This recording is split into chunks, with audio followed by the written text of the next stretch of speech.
Welcome to our trading channel. This is Jenny from peakbinaryoption.com. As you see the USD JPY rebound at the lower band of Bollinger Bands. So I placed the long positions accordingly. This indicator is not always work. You also need consider other indicators together.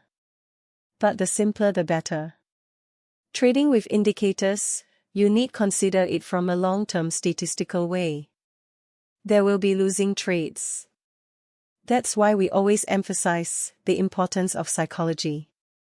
If you have any question, feel free to contact our team via email or Skype. Thanks for watching and wish you succeed in trading.